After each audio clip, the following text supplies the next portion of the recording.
Welcome to the FIDE Candidates 2026. Here in Cyprus, Divya Deshmukh walking with her secret second, as she did mention to Sagar in the interview in the beginning of the tournament. She's walking for her first round, guys. She qualified from World Cup, and here she is very confident. Normally on the first round you tend to feel nervous. How is she feeling? We'll get to know very soon. While her opponent Anna Muzychuk is right there on the board already waiting for her. So this was the last moment replacement as Koneru Humpy withdrew from the tournament due to the unfortunate global situation, and there Anna Muzychuk gets a chance, a complete surprise. Sometimes it can be very intimidating. You're not prepared. It's all of a sudden. But Anna Muzychuk, a great player, obviously very experienced.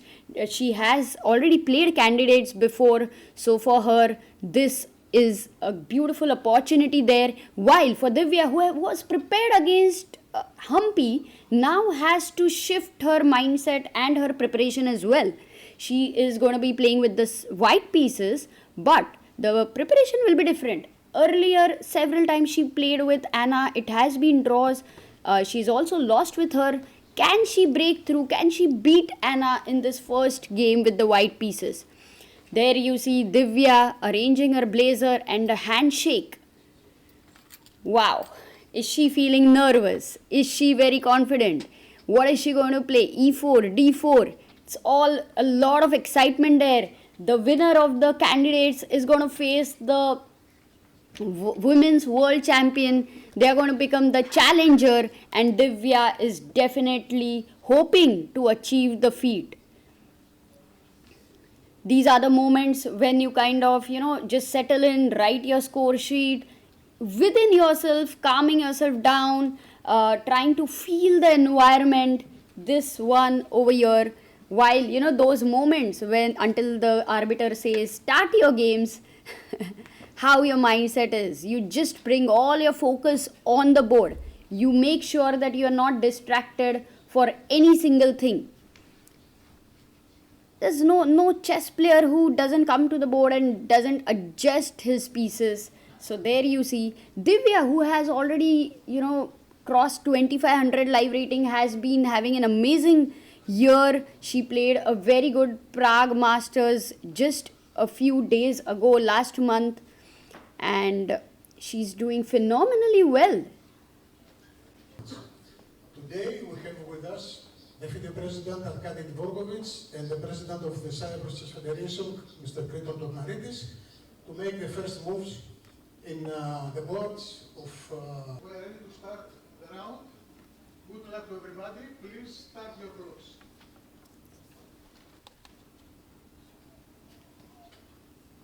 E4.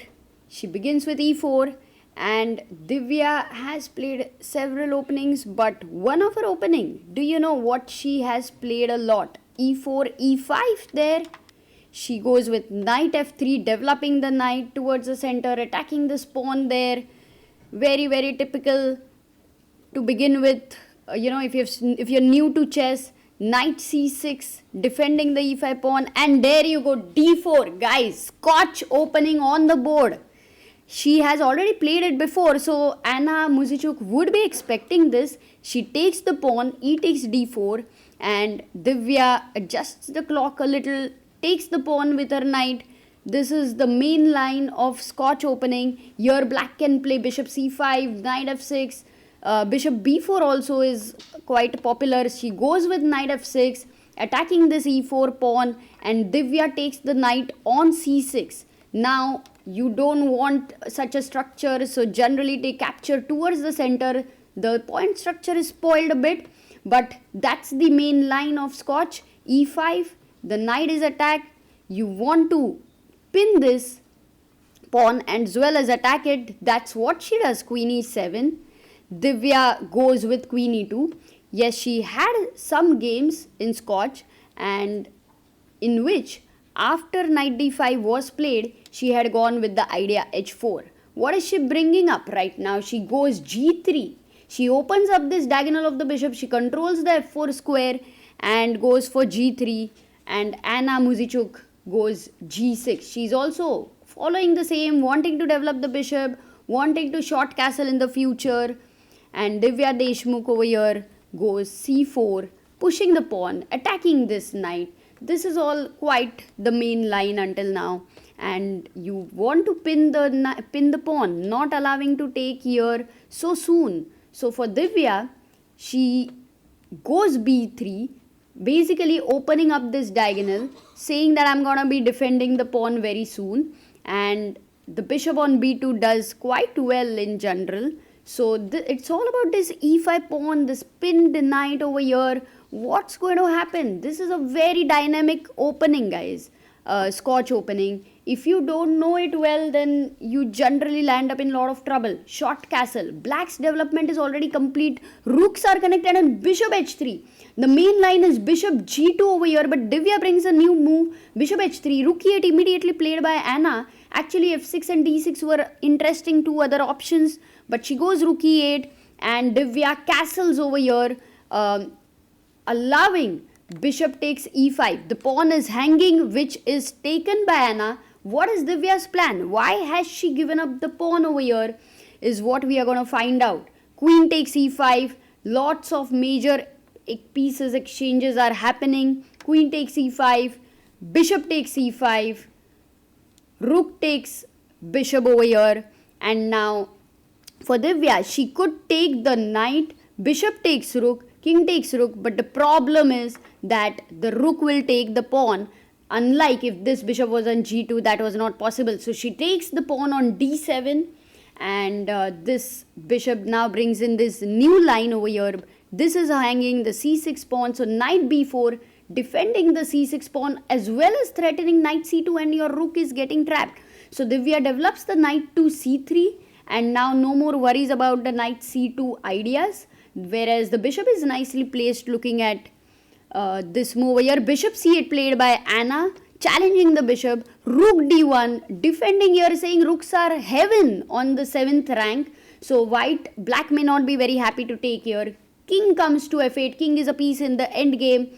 And Divya right now also brings her king with the same idea. Now Anna finds a beautiful move, knight d5 over here.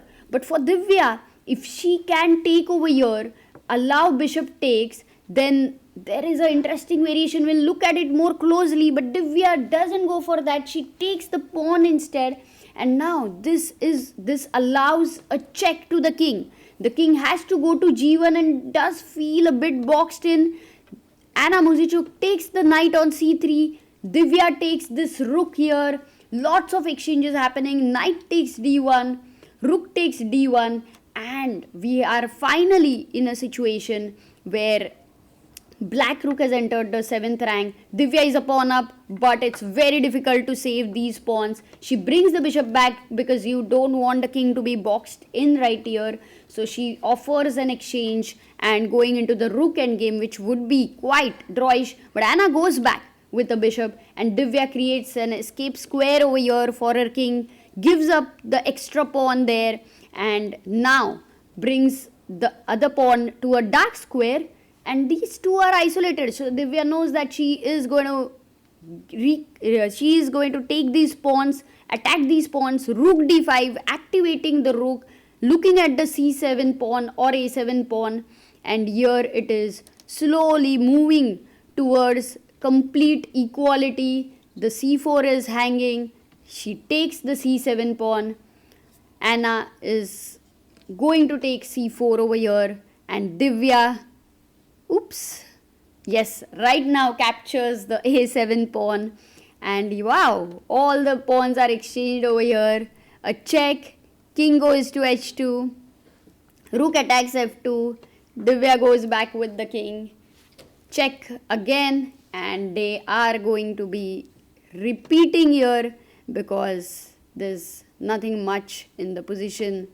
This is a cool draw here. So that was, I think, the solid game, a handshake between both the players. I think Anna is saying something. I don't know what she said, but the arbiter comes in and they do tell her that it's a draw. We have repeated. So it's done. The moment I want to take you back is this one, guys, where Divya had this possibility to take the knight on d5 here, where she had gone bishop takes c6. Instead of that, knight takes d5. If bishop takes d7 here, then a very nice move attacking the rook on e5. And now for the check here, king f2. If the rook would have moved to f5, because the rook could not really go to e6 or e8 because there was a 4. If you go to e4, then there is knight f6 and you would have lost this pawn, and the knight again jumps back attacking the bishop and the rook. So rook f5, knight c7, rook c8 over here, knight a6, and this was a possibility to enter, which did look that white can push a bit over here with the slight edge, but it was not very easy, because then you had to enter into such ideas, and a simple move like king f3 would allow h5, and it was quite complicated there. So though it looked on the surface that yes, Divya could put a lot more pressure in this situation, it wasn't that easy with this king and the rook and the bishop and this pawn coming together. But yeah, it would have been a very interesting game which would have happened with this variation. So that was Divya versus Anna for you. The first game has ended.